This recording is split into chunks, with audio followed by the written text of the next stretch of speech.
Ayat berapa? Hah? 127.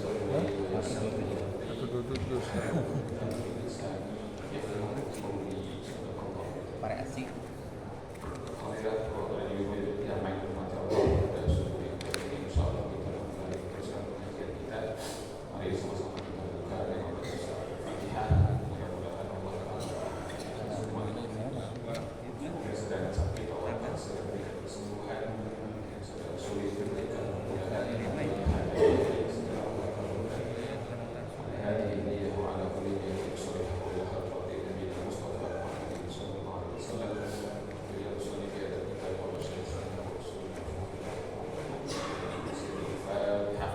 أعوذ بالله من الشيطان الرجيم. بسم الله الرحمن الرحيم. مالك يوم الدين إياك نعبد وإياك نستعين صراط المستقيم صراط الذين أنعمت عليهم غير المغضوب عليهم ولا الضالين آمين.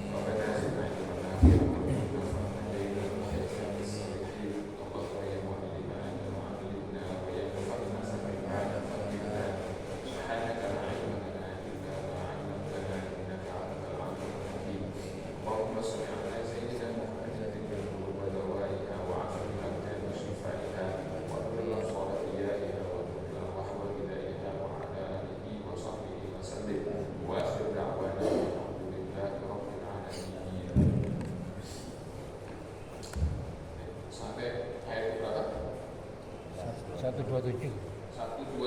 Sekarang.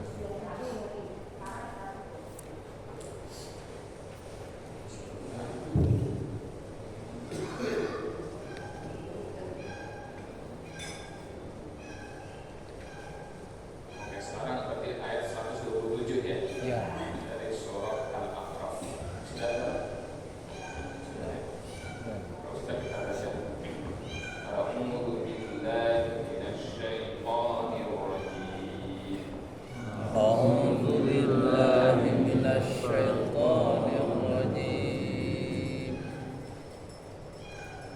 بسم الله الرحمن الرحيم. بسم الله الرحمن الرحيم.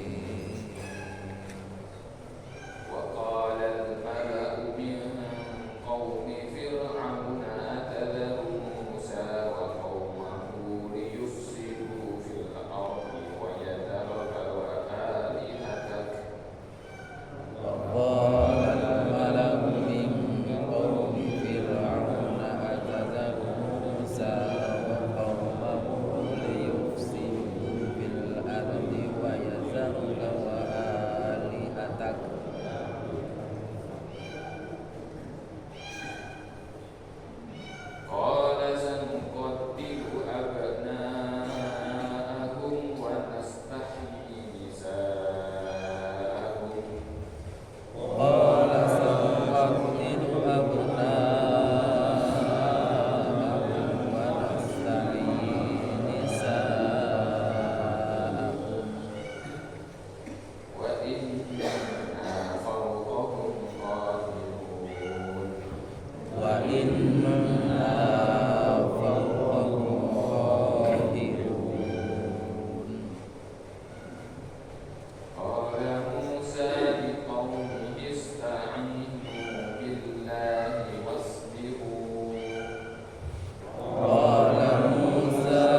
فلما وقع عليهم الرجس قالوا يا موسى ادع لنا ربك بما عهد عندك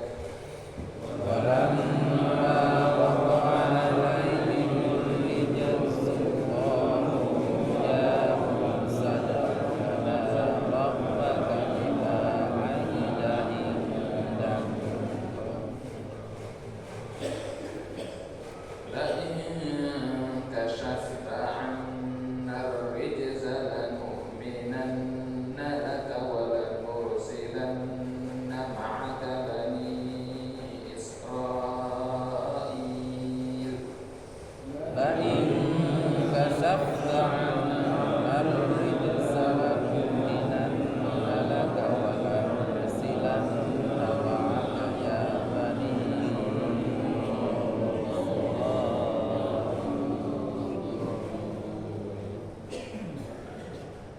فلما كشفنا عنهم الرجز إلى أجل هم بالغوه إذا هم ينكثون فلما كشفنا عنهم الرجس إلى أجل هم بالغوه إذا هم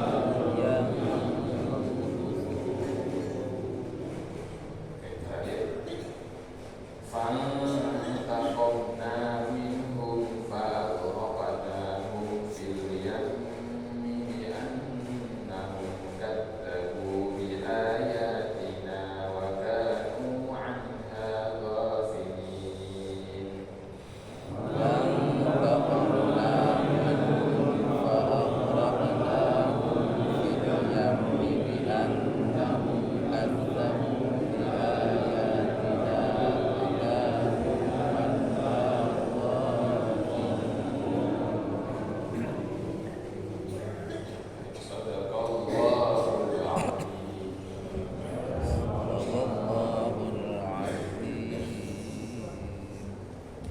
Alhamdulillah 136 ini insyaallah mengakhiri kisah tentang Nabi Musa bin Sir yang bersama dengan Bani Israel.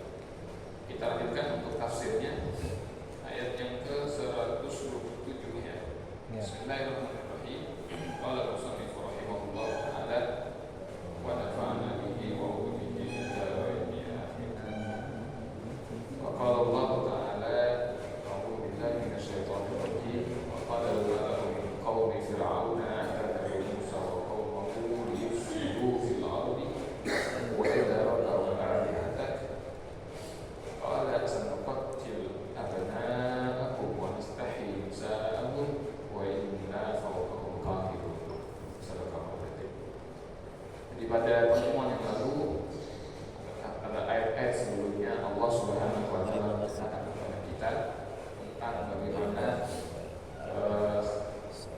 tanda kutip ya pertarungan antara Nabi Musa alaihissalam dengan para penyihirnya Firaun yang diakhiri dengan justru tersungkurnya para penyihir Firaun dan mereka melihat kepada Nabi Musa. Menanggapi hal tersebut, maka Firaun menuduh bahwa para penyihir itu merupakan murid Nabi Musa alaihissalam. Sudah pasti namanya murid kalah sama guru gitu kan. Dan bahwa Nabi Musa dan para penyihirnya Firaun itu memang sejak awal berkomplot ya, untuk membuat makar ya, guna merusak atau menggoyang kekuasaan Firaun. Dan Firaun mengancam bahwa siapa di antara para penyihir itu yang tidak tahu kan makna tauhid dalam arti Firaun adalah kembali beriman kepada Firaun, maka akan dibunuh ya, dengan cara dipotong sikat tangan dan kakinya, lalu dia akan mati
berseberangan secara politik, kalau orang itu sudah naik daun, itu penguasa nggak ada itu, ya, langsung disentuh itu nggak ada.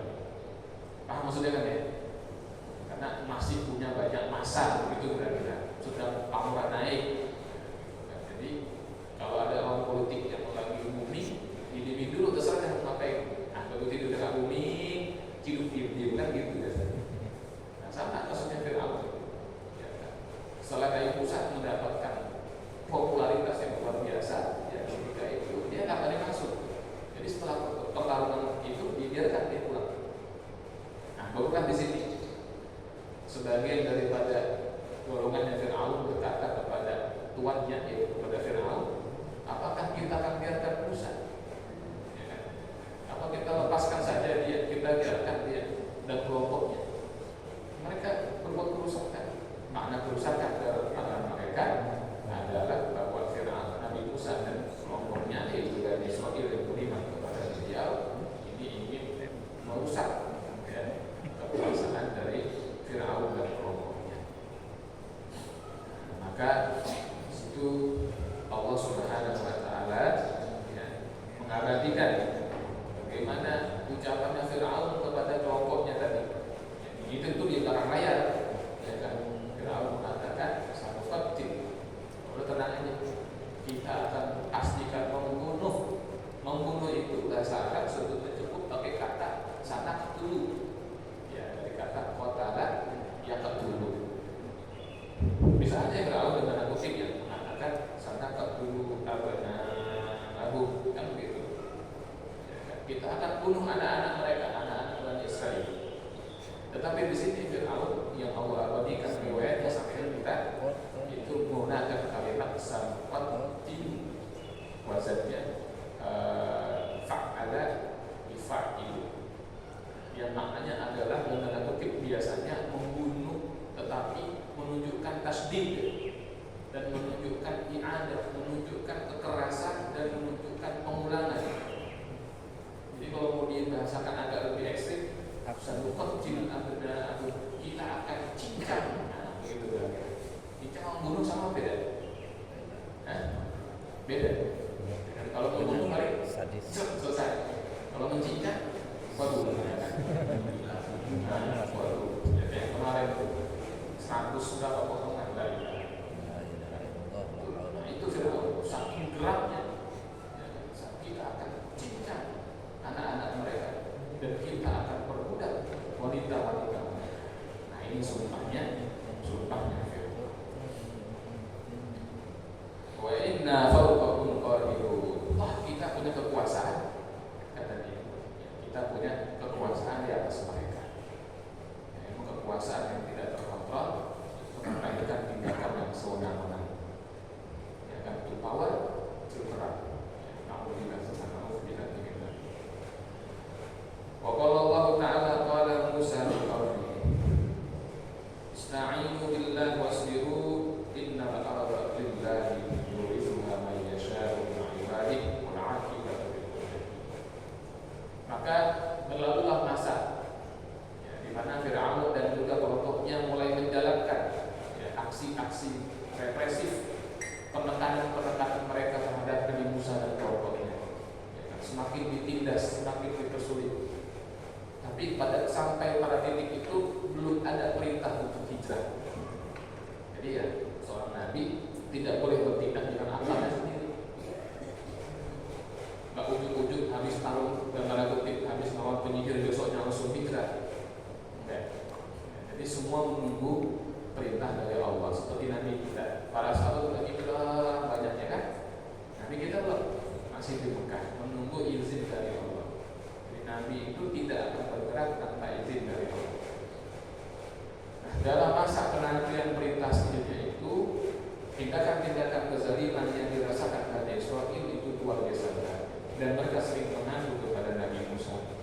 Dan Nabi Musa mengatakan kepada kaumnya, Ista'inu billah, mintalah tolong kepada Allah, wasbiru dan bersabar. Seperti yang diadukan oleh para sahabat yang lemah di Mekah ketika mereka disiksa oleh orang-orang kafir Quraisy. Mereka mengadu kepada Rasul lalu berkata, "Ya Rasulullah, wahai Rasulullah, kapankah datangnya pertolongan dari Allah?" Nabi kita mengucapkan apa? Ucapkanlah hasbunallah wa ni'mal wakil, ni'mal maula. Orang sebelum kamu ujian yang lebih berat, kata Nabi. Ada yang bergaji gitu, ada yang disisir besi panas sampai terlepas bulu dagingnya, tapi mereka bersabar, maka bersabarlah kalian sampai datang ketetapan dari Allah. Itu ketika kondisi masih lemah, dan Allah berkehendak menguji orang-orang yang beriman kepadanya, termasuk pada zaman Nabi Musa.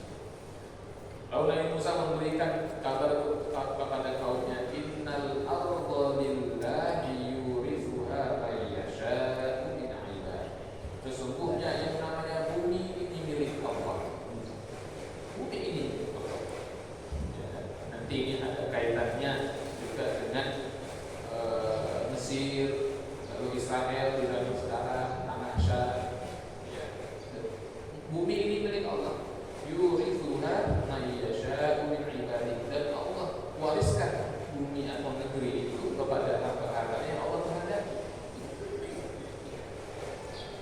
Kalau sempit penghidupan kamu di sini, barangkali di tempat lain tidak sempit. Bumi itu bumi itu luas, bumi itu luas semuanya milik Allah. Tetapi wal'aqibatu lil muttaqin. Akibat yang baik atau kesudahan yang baik itu akan Allah berikan kepada orang-orang yang bertakwa. Ini janji dari Nabi Musa misalnya. Barangkali orang bertakwa itu hidupnya perih dulu barangkali, tetapi nanti akibatnya sudah pasti. Apa kata kaumnya? Qalu udhina min qabli an ta'tiyana wa min ba'di ma ji'tana. Kata kaumnya, wahai Musa, kita udah gak tahan. Sebelum kamu datang sebagai seorang rasul, kita sudah ditindas.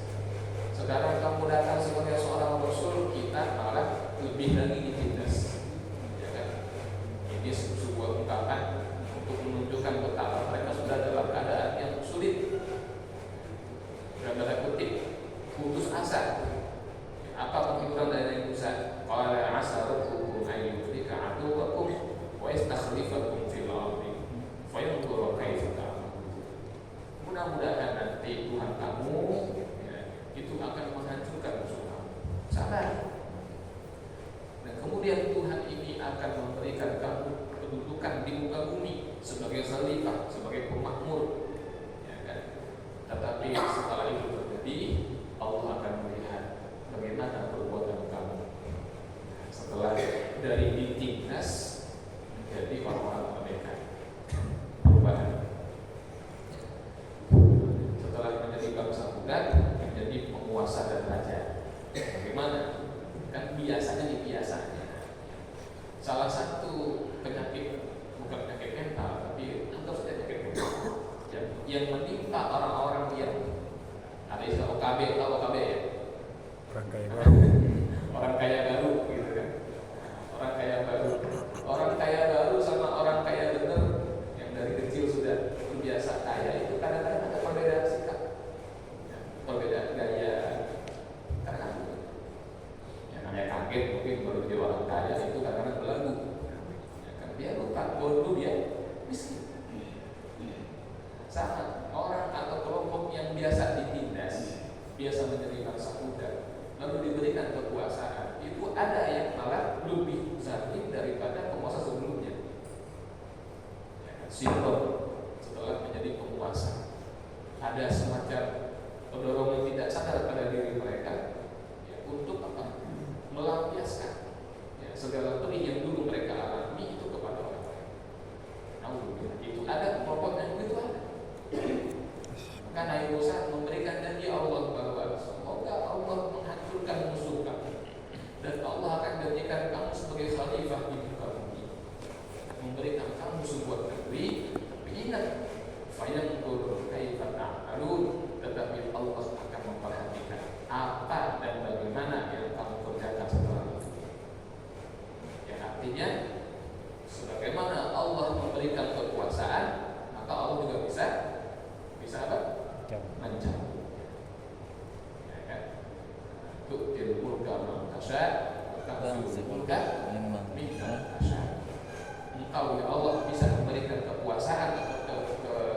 taat kepada yang kau kehendaki, maka masih kumpulkan dan kau bisa mencabut dari orang yang kau kehendaki. Wa qala ta'ala wa laqad akhadna ala fir'auna bis-sinina wa naqsim minas samarat la'allahum yadhakkarun. Kemudian Allah Subhanahu wa taala mendatangkan buah daripada pembangkangan Fir'aun dan kelompoknya kepada negeri Mesir itu cobaan-cobaan, berupa apa? Kekurangan buah-buahan, kekurangan makanan-makanan, ada krisis pangan yang besar yang ada di Mesir ketika itu. Jika para penduduk Mesir, tentu kelompoknya Fir'aun maksudnya, mendapatkan kebaikan daripada tanaman mereka, panen, mereka mengatakan, ini memang karena kerja keras kami, karena prestasi kami, gitu kan. Tapi begitu mendapatkan hal-hal yang buruk, gagal panen dan sebagainya, mereka menyalahkan Nabi Musa dan kelompoknya. Ini gara-gara Musa dan kelompoknya. Mereka bawa tulah, bawa balak, bawa sial. Ini gara-gara mereka itu. Padahal innama qadiruhum 'indallah. Kesialan mereka itu adalah buah dari keburukan mereka, sehingga itu ditimpakan kepada mereka oleh Allah Subhanahu wa taala. Walakinna aktsarahum la ya'lamun. Tetapi kebanyakan orang yang buruk, kebanyakan orang yang jahat itu tidak sadar bahwa keburukan yang menimpa mereka adalah buah dari perbuatan mereka sendiri sebetulnya. Tapi malah menyalahkan mereka. Qalu mahma ta'tina bihi min ayatin litasharna biha fama nahnu laka bimu'minin. Maka berkatalah, siapa itu? Yaitu Fir'aun, katalah Fir'aun dan juga kelompoknya. Apa dia kata mereka?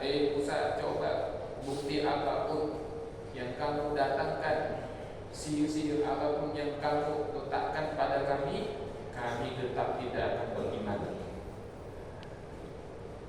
Itu ucapan Fir'aun dan kelompoknya. Fa'arsalna 'alaihim tufan. Maka Allah berikan musibah yang berturut-turut kepada negeri Mesir ketika itu. Yang pertama adalah angin topan yang menghancurkan, angin topan yang membinasakan.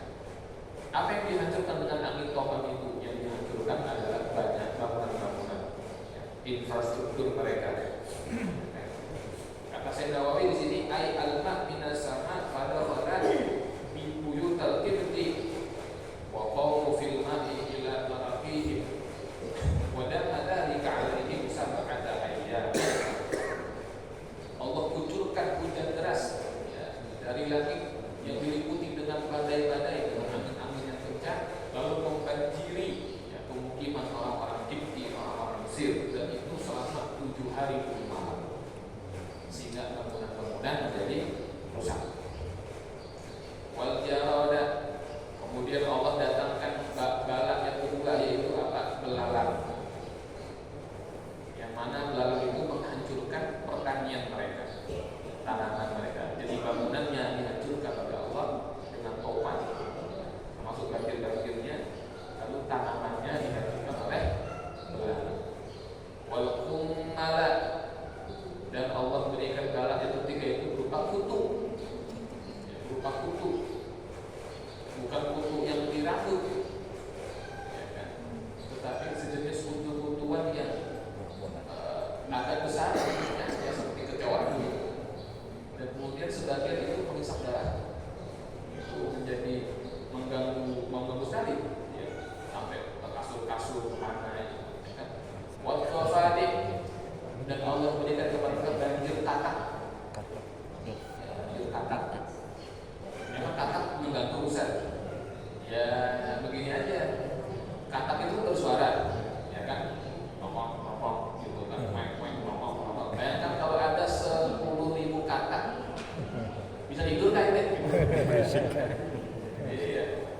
Ini orang lagi rumahnya lagi direnov, gitu kan, karena banjir. Bahan makanan dimakan belalang, badan pada gatel, tidur nggak bisa gara-gara katak, belum giginya gitu. Wah ini luar biasa mengganggu. Jadi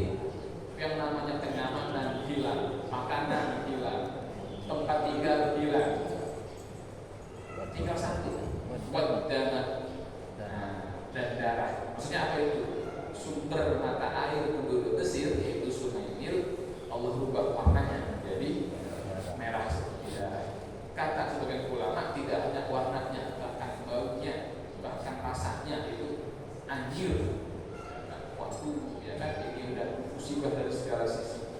Dari atas turun hujan atau banjir, lalu angin topan, makanan nggak ada, tanaman nggak ada, kenyamanan hilang, dan akhirnya apa? Air sebagai sumber utama kehidupan juga hilang. Tadinya kata orang Mesir, nggak apa-apa kita nggak makan, yang penting bisa minum gitu kan? Manusia gitu kan? Tahu-tahu nggak bisa minum juga, gitu kan? Makan nggak bisa, minum nggak bisa, tidur nggak bisa, tenang pun nggak bisa, terganggu dengan suara kata yang sekian banyak. Alhamdulillah. Nah barulah begitu udah demikian, wah udah nggak bisa lagi, udah nggak tahan. Datang ramai-ramai meminta kepada Nabi Musa alaihissalam. Dan biasa ada janji setelah kampanye. Jadi tolong Nabi Musa, ini kamu doakan kepada Tuhan kamu itu. Kalau galak kami hilang, kami akan beriman. Maka tentu Nabi Musa sebagai seorang Rasul, ya kan, berdoa kepada Allah Subhanahu wa ta'ala. Falamma kashafna anhum rijza ila ajalihim balighu idahum yanfusu. Begitu sudah dikabulkan doanya oleh Allah, diangkat badannya, mereka ingkar janji, nggak jadi beriman. Mengatakan apa? Wah, sujud kamu mencanis. Jadi memang ada orang-orang yang seperti itu. Tetapi sebuah permainan bagaimanapun pasti ada ujungnya, betul? Iya, dan yang namanya panggung itu pasti ada endingnya. Kamu mungkin nampil terus, kesian aktornya suruh nampil terus. Udah turun, gitu kan? Nah, begitulah sunnatul awal. Ya sunnah orang terdahulu yang berlaku sepanjang zaman. Setiap kezaliman ada batasnya, setiap perang ada akhirnya, setiap kontrak ada ujungnya, selesai. Nah, sama kayak Firaun dan penduduk Mesir ketika itu, tetap ada ujungnya. Ya dimaafkan, ditunda sampai pada titik cukup. Fa'aqamna minhum fa'aghraqnahum fil yam. Maka kami hukum mereka dengan cara apa? Kami tenggelamkan mereka itu fil yam, ditenggelamkan di dalam ombak. Dalam ombak maksudnya adalah ombak yang menghantam, begitu. Al-yam itu adalah ombak yang menghantam dari atas. Itu peristiwa di Laut Merah. Ditenggelam oleh Allah Subhanahu wa ta'ala. Karena apa? Karena mereka mendustakan ayat-ayat Allah. Bukan dan mereka termasuk orang-orang yang lalai dari ayat-ayat Allah Subhanahu wa ta'ala. Walhasil berujungnya ayat ini juga menghabiskan cerita yang Allah sampaikan kepada kita tentang Nabi Musa alaihissalam di Mesir. Itu adalah titik balik pada akhirnya ya, di mana Bani Israel lepas dari penindasan yang mereka alami selama berabad-abad di negeri Mesir, selamat akan diselamatkan oleh Allah Subhanahu wa ta'ala dengan ditenggelamkan yang musuh terbesar mereka pada zaman itu, yaitu Firaun. Dan ini adalah titik di mana perjalanan Bani Israel ke Palestina itu dimulai. Walaupun dengan sangat menyesal, Nabi Musa alaihissalam tidak menemani Bani Israel sehingga sampai ke Palestina. Itu Nabi kita menyebutkan bahwa Nabi Musa alaihissalam wafat sebelum mereka semua itu berhasil mencapai Palestina. Sehingga yang mengawal Bani Israel sampai ke Palestina, tanah bangsa Kanaan pada zaman itu adalah generasi nabi-nabi setelah Nabi Musa alaihissalam. Itu ada yang mengatakan terputus waktunya sampai 40 tahun.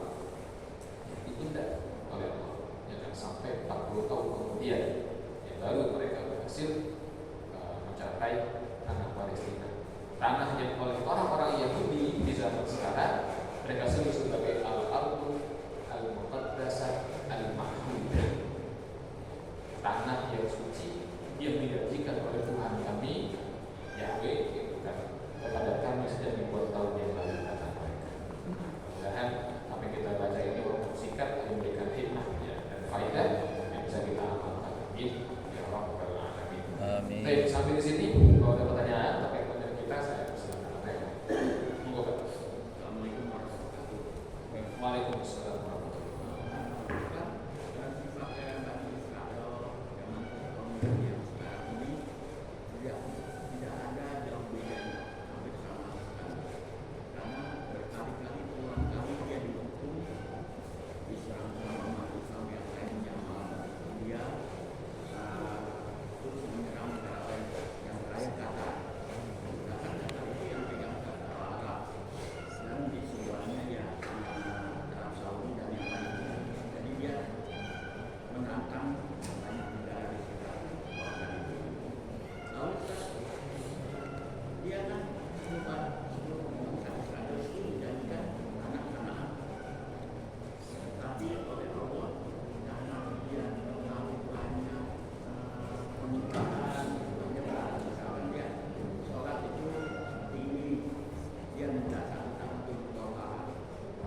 Baik, Waalaikumsalam warahmatullahi wabarakatuh. Yang pertama, Israel yang sekarang ini bukan Bani Israel, bukan.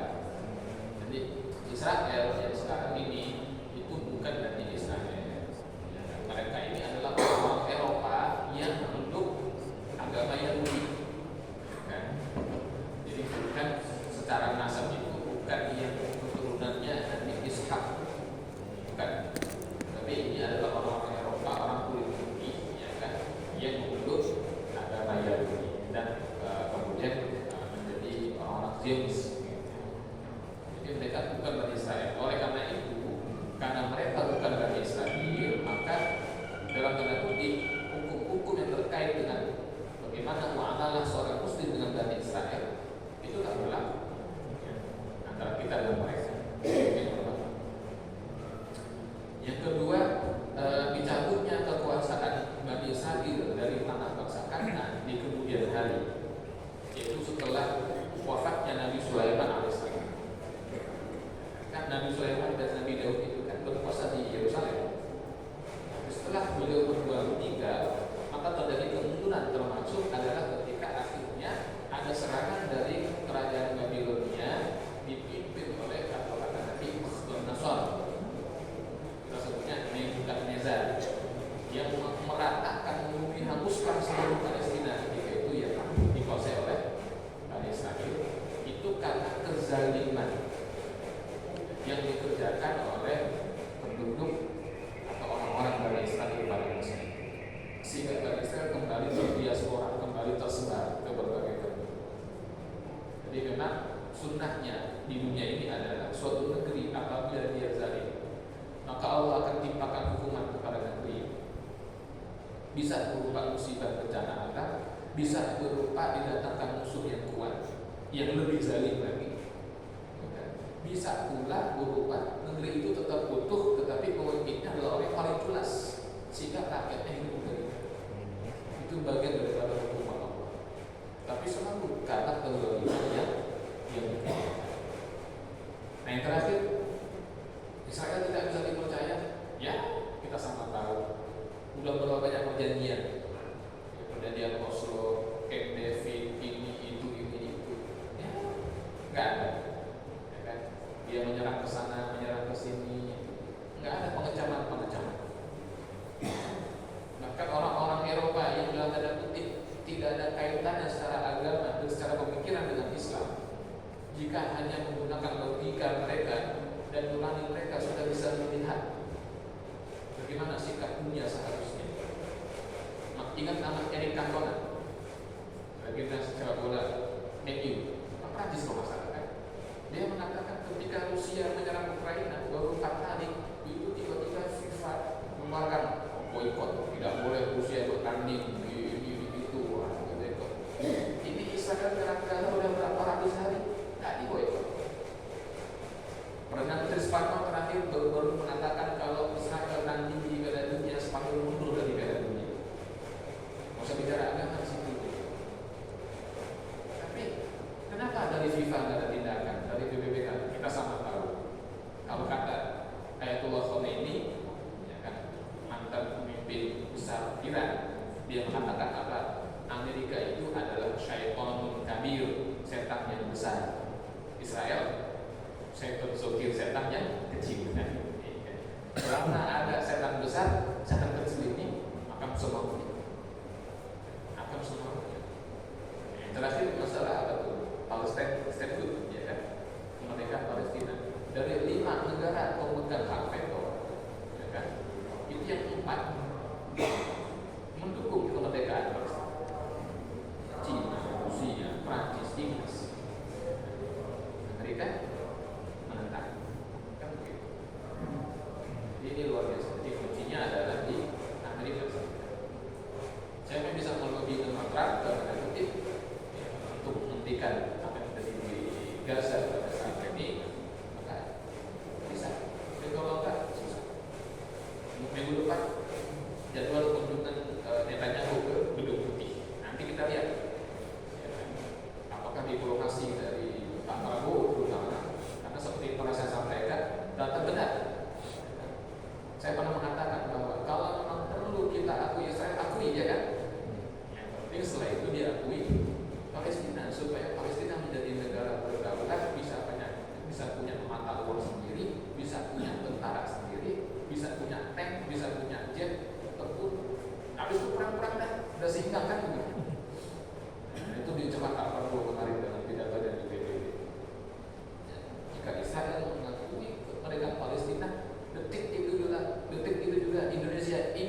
segera akui Israel. Dan ini tawaran yang menggiurkan ya, bagi Israel. Karena kalau sampai Indonesia akui kemerdekaan Israel sebagai sebuah negara dan dia bisa buka kedutaan di Indonesia, itu tawaran yang sangat menggiurkan bagi Israel.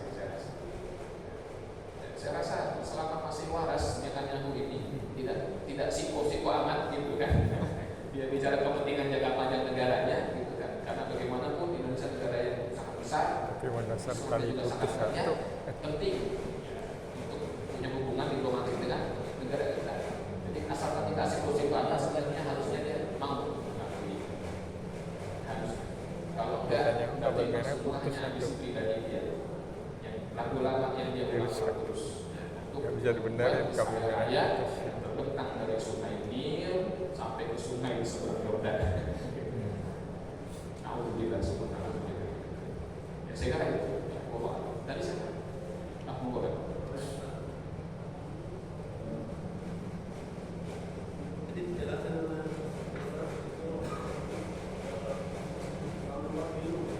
mereka membunuh anak-anak laki-laki dan membiarkan anak perempuan. Ini kan dilakukan setelah Mesir itu dibunuh ya kan ya. Berarti kebijakan Fir'aun itu memang sebelum Nabi Musa lahir sampai setelah itu tetap seperti itu ya. Pertanyaan bagus. Apakah sudah berlaku kebijakan untuk membunuh anak-anak di Mesir yang laki-laki dan memperbudak yang perempuan sebelum peristiwa ini? Iya, sudah pernah berlaku. Setelah beberapa saat terjadilah penurunan populasi tenaga kerja. Jadi gara-gara kebijakan itu, populasi laki-laki dari Israel lebih menurun, ya kan? Sehingga mereka kekurangan tenaga kerja. Akhirnya kebijakan itu dihapus. Sudah seakan dia kan, kayaknya yang berpotensi menjadi ini sudah kita atasi semua gitu kan. Maka dibiarkan itu dihapus kebijakan tadi supaya menambah populasi Bani Israel yang laki-laki untuk menjadi budak-budak mereka. Begitu kemudian terjadi kasus yang terakhir itu ya kan, digaungkan nah, kita habisi lagi gitu kan. Nah, seperti itu. Jadi ingin diulang. Tidak akan yang serupa. Tapi wa Allah khairul makirin. Mereka bisa buat rencana, tapi Allah punya rencana yang lebih baik dan Allah adalah sebaik-baik yang membuat rencana. Wallah, saya kira itu. Tadi siapa? Oh, Pak saya itu. Monggo Pak. Assalamualaikum warahmatullahi wabarakatuh. Waalaikumsalam. Dalam berbeda agama, beda Islam, bagaimana hukumnya? Jadi pernikahan beda agama, ya, pernikahan beda agama itu terbagi dari dua kasus ya. Kasus pertama, suaminya adalah orang Islam, sementara istrinya orang non. Ini yang pertama nih. Yang kedua, suaminya adalah non, istrinya orang Islam. Nah, kalau yang suaminya orang Islam, istrinya yang non Islam, di situ memang ada yang berpandangan bahwa pernikahannya masih boleh, masih sah. Dalam arti begini, suaminya orang Islam, istrinya adalah ahlul kitab, Yahudi atau Nasrani, tetapi yang Bani Israel. Jadi kalau Nasrani Ambon misalnya, terus secara nasab juga bukan Bani Israel, kita itu aja nggak sah gitu kan. Jadi di Mesir ada memang sebagian yang menikahi perempuan-perempuan Koptik, ya kan? Laki-lakinya Muslim, tetapi dengan syarat perjanjian bahwa kalau punya anak, anaknya semuanya harus Islam ikut bapaknya. Walhasil kalau yang suaminya Islam masih ada sedikit khilaf, walaupun saya katakan itu juga pendapat yang sangat beresiko, tetapi amanah ilmiah adalah walaupun kita tidak sependapat, tetap harus menyampaikan bahwa itu ada, kan gitu. Walaupun sangat-sangat beresiko. Pendapat yang saya ambil adalah yang mengatakan nggak sah pernikahannya, ya, walaupun yang lakinya adalah orang Islam, kecuali yang perempuan ini masuk Islam dulu. Dari mu'alaf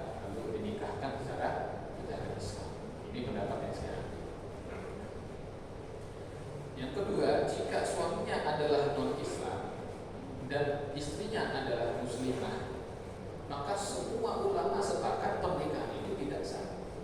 Semua. Nggak ada khilaf. Kecuali orang-orang belakangan yang cenderung sekuler pikirannya, yang bahkan tidak layak untuk kita sejajarkan dengan Imam Syafi'i, ya kan?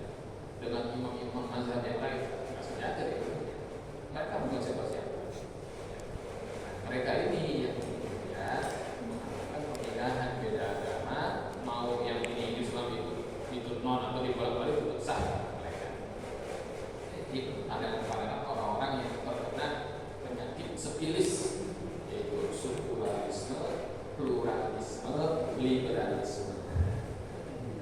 Mereka itu, kalau kita nggak bisa.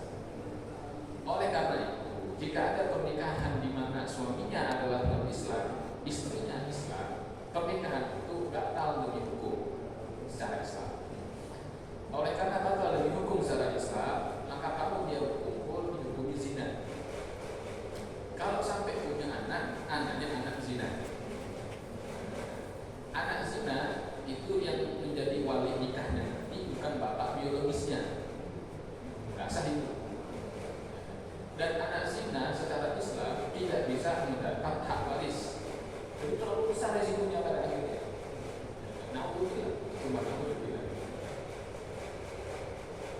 Jadi secara hukum tidak sah nikah. Kalau ternyata nikahnya secara Islam, Ustaz, ya kan awalnya non si cowoknya, lalu nikah secara Islam dan barangkali sudah syahadat, ngakunya begitu baik tidak. Tapi setelah nikah nggak pernah kelihatan tuh dia sholat Jumat. Ya kali kalau 5 waktu masih di kantor, kan Jumat baru dia ada. Atau sholat Id pun dia nggak hadir misalnya, yang setahun cuma 2 kali.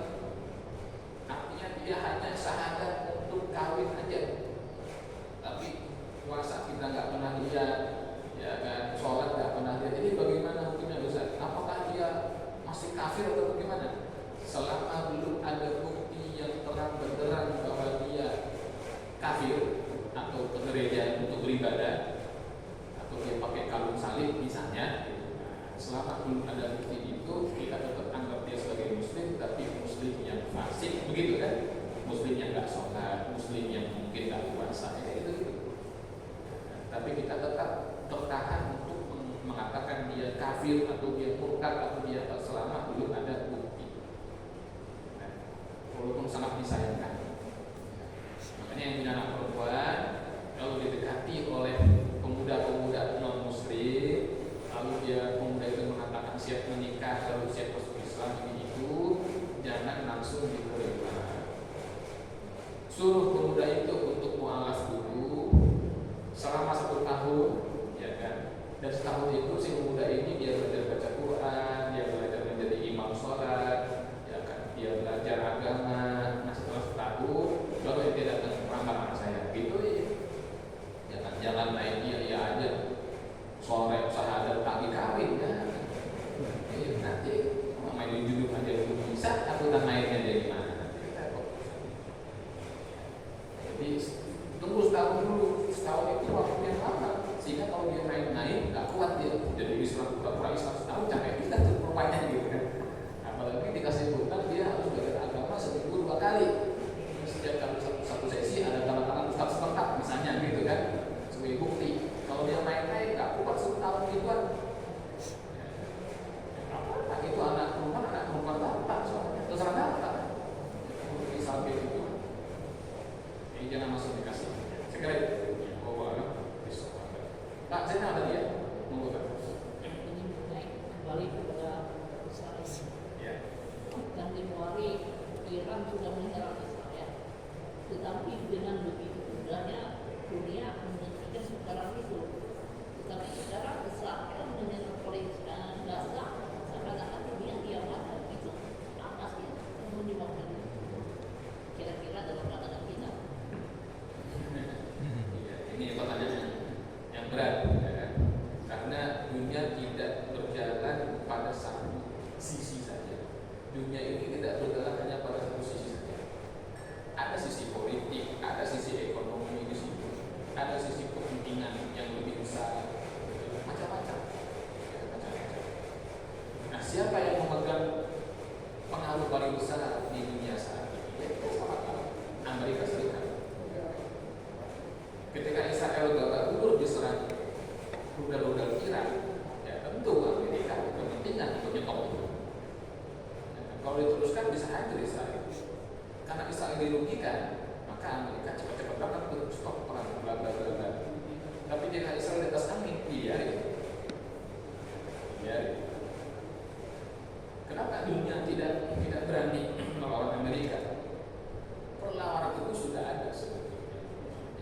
dari segi ekonomi lahirlah satu organisasi disebut BRICS, ya kan, BRICS ada, ya kan, itu dari Brazil, Rusia, India, Cina, South Afrika, dan sekarang menambah tuh Arab Saudi masuk, Indonesia jadi anggota juga.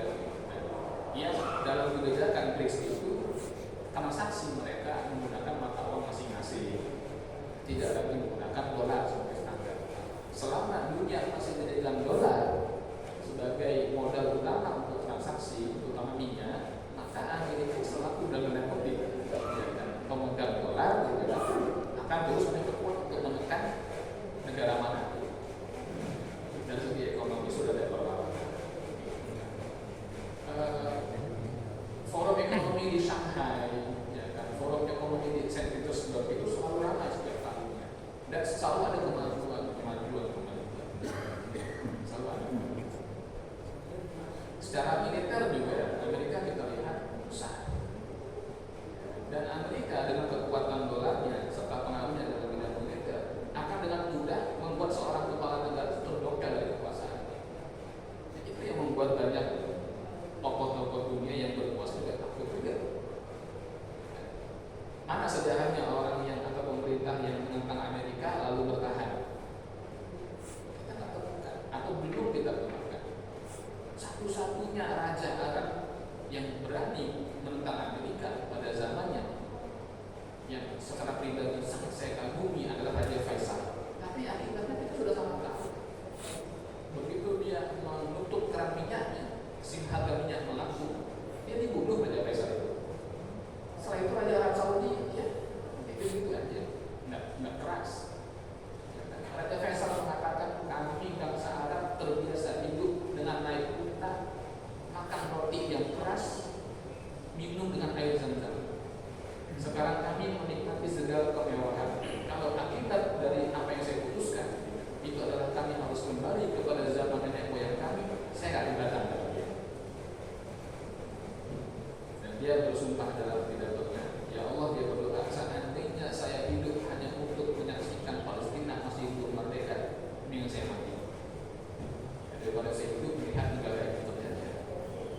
Dibunuh dia sama keponakannya sendiri lah, yang berumur dari Amerika, Ted. Selesai Irak Saddam Hussein, selesai. Muhammad Gaddafi di Libya, selesai. Bashar Assad di Suriah, selesai. Pak Harto di ujung-ujung kekuasaannya, selesai kan? Kalau udah gini Amerika, itu yang dilakukan. Tapi perlawanan itu sebetulnya ada, terutama di kalangan warga Eropa sendiri, terutama mereka juga merasa gerah dan banyak melakukan unjuk rasa menentang kejahatan yang dilakukan oleh Israel dan diamini oleh Amerika. Bahkan di Amerika Serikat sendiri lahir sekarang ini banyak gerakan-gerakan, terutama anak muda, ya kan, yang menentang kebijakan Amerika yang selalu memberikan bantuan kepada Israel. Tagline yang diusung mereka adalah lebih baik pajak itu untuk kemakmuran dan kesehatan rakyat Amerika ketimbang disumbangkan ke Israel begitu saja. Israel ini kan kalau nggak ada sumbangan dari Amerika, ya, sekian juta dolar berlalu, selesai. Ya. Selesai. Makanya saya katakan tadi, sebetulnya kalau Benjamin Netanyahu betul-betul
ada